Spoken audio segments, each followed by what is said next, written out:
আসসালামু আলাইকুম, সকলকে আমন্ত্রণ আনন্দ টিভির রাতের সংবাদে। আপনাদের সঙ্গে আছি আমি ছোঁয়া খন্দকার। স্থানীয় সরকার নির্বাচনে দলের মনোনীত প্রার্থীদের বিরুদ্ধে আওয়ামী লীগের যারা স্বতন্ত্র প্রার্থী হিসেবে নির্বাচন করছেন তাদের আগামীতে আর মনোনয়ন দেয়া হবে না বলে সাফ জানিয়ে দিয়েছেন দলটির সাধারণ সম্পাদক ওবায়দুল কাদের। তিনি দলের শৃঙ্খলা ও স্বার্থ পরিপন্থী কর্মকাণ্ড থেকে বিরত থাকতে সংশ্লিষ্ট সবার প্রতি আহ্বান জানান। সংগঠন বিরোধী কর্মকাণ্ডে কেউ জড়িত থাকলে দল তাদের বিরুদ্ধে কঠোর সাংগঠনিক ব্যবস্থা নেবে বলেও উল্লেখ করেন ওবায়দুল কাদের। বৃহস্পতিবার সকালে তার সরকারি বাসভবনে ভিডিও কনফারেন্সের মাধ্যমে নিয়মিত ব্রিফিংয়ে তিনি এসব কথা বলেন। শীতের আগমনে রাজধানীর ফুটপাতে জমে উঠেছে ফুলের টব ও মৃৎশিল্পের বিক্রয়। করোনা ভাইরাসের কারণে দীর্ঘদিন বন্ধ থাকায় দোকানিরা মানবেতর জীবনযাপন করলেও এখন দোকানিদের চোখে মুখে ফুটে উঠেছে তৃপ্তির ঠেকুর। বৃহস্পতিবার রাজধানীর বিভিন্ন এলাকায় দেখা যায় ফুলের টব ও মৃৎশিল্পের দোকানগুলোতে সন্তোষজনক ক্রেতা সমাগম। দেখুন মুসামিয়া প্রতিবেদন, জানাচ্ছেন তরিকুল ইসলাম, ক্যামেরা ছিলেন খলিলুর রহমান। দীর্ঘদিন করোনায় বন্ধ থাকার পর গেল কয়েক মাস আগেই ফুলের টব ও মাটির শিল্পের নানা পসরা সাজিয়ে বসেন দোকানিরা। তবে শীত মৌসুমে নানা ফুলের সমাগম থাকায় ক্রেতা সাধারণের আগমন ঘটেছে। বাসায় কিংবা বারান্দায়, ছাদের উপরে এসব ফুলের টব সাজিয়ে রাখলে যেমন সৌন্দর্য বর্ধন হয়, তেমনি মানুষের মনেও আনন্দের প্রফুল্লতা দেখা দেয়, এমনটাই বললেন ক্রেতা বিক্রেতারা। ক্রেতারা আগের মতো এখনো আসে না করোনার কারণে। করোনা যদি শিডিউল হওয়ার কারণে আমাদেরকে অনেকটাই লস প্রজেক্ট হন বর্তমানে। শীতের সিজনে তো সবাই চায় একটু ফুল গাছ নতুন করে নতুন উদ্যমে সবাই লাগাবে ছাদে বা বারান্দায়। ফুল তো আসলে সৌন্দর্যের প্রতীক। ফুল আসলে এই ধরনের ফুল প্রতিটি বাসায়ও থাকা উচিত। পরিবেশের ভারসাম্য রক্ষার্থে এই ফুলগুলো আসলে অনেক বেশি উপকারী। ফুলগুলা সব ফুটে আর চারাগুলা সুন্দর সুন্দর চারা বের হয়, ফুলে সয়লাভ হয়ে যায়। আমরা এর জন্য এই চারাগুলা বাসায় নিচ্ছি আর কি। ছোটবেলা থেকে বাগান করার আমার শখ ছিল। তো এখন তো শহরে থাকি, বারান্দায় আপনার দেখা গেছে পছন্দের গাছগুলা নিয়ে রাখি। মাটি শিল্পকে বাঁচিয়ে রাখতে এমনকি মানুষের চাহিদা পূরণের জন্য সর্বদাই চেষ্টা করে যাচ্ছেন নিবেদিত কিছু কারিগর ও ব্যবসায়ীরা। তবে সেরকম চাহিদা না থাকায় ও বেচা বিক্রি কম হয় মাটি শিল্পের কারিগররা আগ্রহ হারিয়ে ফেলছেন।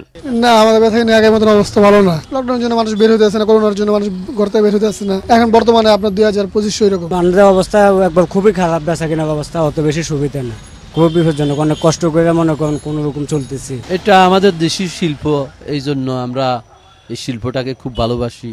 ঘর, আমাদের বারান্দা অথবা বাসা বাড়ির ছাদ বাগান করতে সহজে করা যায়। মানুষের জীবন বাঁচিয়ে রাখতে যেমন খাদ্যের প্রয়োজন, ঠিক তেমনি মনের খোরাক জোগাতে কিংবা সৌন্দর্য বর্ধন করতে ফুলের দৃশ্যটাও খুবই প্রয়োজন। সেই সাথে আমাদের ঐতিহ্যের ধারক ও বাহক মাটির শিল্পকে বাঁচিয়ে রাখতে এগিয়ে আসতে হবে সকলকে। তরিকুল ইসলাম, আনন্দ টিভি, ঢাকা। দেশে করোনা ভাইরাসে আক্রান্ত হয়ে মৃত্যু হলো আরও 31 জনের। এর মধ্যে 21 জন পুরুষ এবং 10 জন নারী রয়েছেন। এ নিয়ে দেশে করোনায় মৃতের সংখ্যা বেড়ে দাঁড়ালো মোট 7,718 জনে। এছাড়া গত 24 ঘন্টায় নতুন করে করোনা ভাইরাসে আক্রান্ত হলেন 1007 জন। বৃহস্পতিবার স্বাস্থ্য অধিদপ্তর থেকে পাঠানো এক সংবাদ বিজ্ঞপ্তিতে এ তথ্য জানানো হয়। নারায়ণগঞ্জের ফতুল্লায় একটি গ্যাস সিলিন্ডারের দোকানে ঘটা বিস্ফোরণে মৃত্যু হল রফিকুল ইসলাম নামের এক ব্যক্তির। বৃহস্পতিবার দুপুরে জেলা পরিষদের পাশে বিলাসনগর এলাকায় এই ঘটনা ঘটে। বিস্ফোরণের খবর পেয়ে ঘটনাস্থল পরিদর্শন করেছেন ফতুল্লা মডেল থানার পুলিশ ও ফায়ার ব্রিগেডের কর্মকর্তারা। নিহতের মরদেহ উদ্ধার করে নারায়ণগঞ্জ জেনারেল হাসপাতাল মর্গে পাঠানো হয়। পাবনায় অপহরণ হওয়ার 6 ঘন্টার মধ্যেই অপহৃত ইউনিয়ন পরিষদ সদস্যকে উদ্ধার করল পুলিশ। এ সময় 2 অপহরণকারীকে আটক করে তাদের কাছ থেকে মুক্তিপণের নগদ টাকা, মোটরসাইকেল এবং 2টি মোবাইল ফোন জব্দ করা হয়। বৃহস্পতিবার বিকেলে পুলিশ সুপারের কার্যালয়ে এক সংবাদ ব্রিফিংয়ে এ কথা জানান পুলিশ সুপার মহিবুল ইসলাম খান। বলেন, গ্রেফতারকৃতরা পেশাদার অপহরণকারী দলের সক্রিয় সদস্য। তারা বিভিন্ন সময়ে মেয়েদেরকে ফাঁদ হিসেবে ব্যবহার করে অপহরণের পর মুক্তিপণ আদায় করে আসছিল। টাঙ্গাইলের মির্জাপুরে অভিযান চালিয়ে অবৈধভাবে গড়ে ওঠা 5টি ইট ভাটা উচ্ছেদ করল পরিবেশ অধিদপ্তর। একই সাথে 6 লাখ টাকা করে 5টি ইট ভাটার মালিককে প্রদান করা হয় 30 লাখ টাকা জরিমানা। বৃহস্পতিবার সকাল থেকে বিকেল পর্যন্ত এই অভিযান পরিচালিত হয়। অভিযান পরিচালনাকালে উপস্থিত ছিলেন টাঙ্গাইল জেলা পরিবেশ অধিদপ্তরের উপপরিচালক মোহাম্মদ মুজাহিদুল ইসলাম সহ র্যাব ও পুলিশ বাহিনীর সদস্যগণ। ঢাকার ধামরাই উপজেলায় সরিষা ফুলের মধু সংগ্রহ করছে মৌচাষীরা। ইতোমধ্যেই বিভিন্ন জেলা থেকে আসা মৌচাষীরা মৌ বক্স স্থাপন করেছে সরিষা ক্ষেতে। চলতি বছর সরিষা আবাদ ভালো হওয়ায় মধুর উৎপাদনও বেশ ভালো। তবে মধু বিক্রির সুনির্দিষ্ট স্থান না থাকায় বিপাকে পড়তে হচ্ছে মধু পেশার সাথে সংশ্লিষ্টদের। তারা মনে করছেন এ খাতে সরকারি পৃষ্ঠপোষকতা পেলে মধু শিল্প ঘুরে দাঁড়াবে দ্রুত। ঢাকার ধামরাই থেকে মাসুদ সর্দারের প্রতিবেদন। ধামরাই উপজেলার মাঠে মাঠে এখন সরিষা, যেদিকে চোখ যায় শুধু হলুদ আর হলুদ। আর এই মৌসুমেই দূর দূরান্ত থেকে আসা মৌচাষীদের পদচারণায় মুখরিত হয়ে উঠেছে সরিষার মাঠগুলো। মাঠের পাশেই শত শত মৌবাক্স স্থাপন করে সংগ্রহ করা হচ্ছে মধু। হাজার হাজার মৌমাছি প্রতিনিয়ত সরিষার ফুল থেকে মধু সংগ্রহ করে বাক্সে জমা করে, আর মৌচাষীরা 6 থেকে 7 দিন পর পর সেই বাক্সগুলো থেকে মৌমাছি সরিয়ে দিয়ে বিশেষ পদ্ধতিতে মধু উত্তোলন করেন। চলতি বছর সরিষার আবাদ ভালো হওয়ায় মধুর উৎপাদন নিয়ে বেশ খুশি মৌচাষীরা। তবে উৎপাদিত মধুর সঠিক বাজার ব্যবস্থা না থাকার পাশাপাশি আর্থিক ঋণ ও সরকারি পৃষ্ঠপোষকতার অভাবে খুব একটা লাভ হয় না বলে জানান তারা। যদি সরকার আমাদের অল্প সুদে কিছু টাকা দিত তাহলে আমাদের অনেক উপকারে আসতো এবং খামারটা অনেক ভালো করে চালাইতে পারতাম এবং কৃষকেরও লাভ হবে অনেক, কারণ ফুলের পরাগায়ন ঘটালেই অনেক ফল বৃদ্ধি হয়। আমরা যে মধুটা প্রত্যেক বছর পাই এই মধুটা প্রত্যেক বছরে বিক্রি হয় না, পরের বছর বিক্রি করতে যায় আমরা অনেক লোকসানে পড়ি।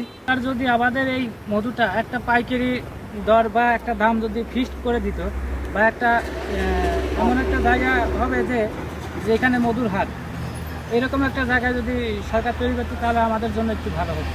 আর মধুর উৎপাদন বৃদ্ধির জন্য মৌচাষীদের বিভিন্ন পরামর্শ দেওয়া হচ্ছে বলে জানালেন উপজেলা কৃষি কর্মকর্তা। মৌচাষীদেরকে টেকনিক্যাল সাপোর্ট সহ কৃষি ডিপার্টমেন্ট বিভিন্ন রকমের সহযোগিতা তারা করে আসছে। পাশাপাশি মধু কিভাবে সংগ্রহ করবে, সংগ্রহোত্তর কিভাবে সেটা শোধন করবে সেই বিষয়েও তাদেরকে আমরা বিভিন্ন রকমের টেকনিক্যাল জ্ঞান তাদেরকে দিচ্ছি আমরা। উপজেলা কৃষি অফিসের তথ্য মতে উপজেলায় প্রায় 5000 হেক্টর জমিতে সরিষার আবাদ করা হয়েছে, যা থেকে প্রায় 5 টন সরিষা ফুলের মধু সংগ্রহের লক্ষ্যমাত্রা নির্ধারণ করা হয়েছে। ধামরাই, ঢাকা থেকে মোহাম্মদ মাসুদ সর্দার, আনন্দ টিভি। গাজীপুরের কালিয়াকৈরের জালশুকা এলাকায় মাটি কাটার ভেকু মেশিনের চাকায় পিষ্ট হয়ে মৃত্যু হল জুবাইল হোসেন লিপু নামের এক 6 বছরের শিশুর। এলাকাবাসী ও পরিবার সূত্রে জানা যায়, বৃহস্পতিবার দুপুরে স্থানীয় মাটি ব্যবসায়ীরা ভেকু দিয়ে মাটি কাটার সময় শিশুটি চাপা পড়লে ঘটনাস্থলেই শিশুটির মৃত্যু হয়। পরিবারের দাবি, পরিকল্পিতভাবে তাকে হত্যা করা হয়েছে। কালিয়াকৈর থানার ভারপ্রাপ্ত কর্মকর্তা মুজাহিদুল ইসলাম জানান, পরিকল্পিতভাবে হত্যা নাকি দুর্ঘটনা তা তদন্তের পর জানা যাবে। এই ছিল এখনকার মতো। করোনা থেকে আপনি এবং আপনার পরিবারকে সুরক্ষায় রাখতে সরকারি নির্দেশনা মেনে চলুন। আনন্দ টিভির সর্বশেষ সংবাদ এবং বিনোদন সবার আগে দেখতে ভিজিট করুন www.facebook.com/anondtvbd এই পেজে। ধন্যবাদ সকলকে, শুভরাত্রি।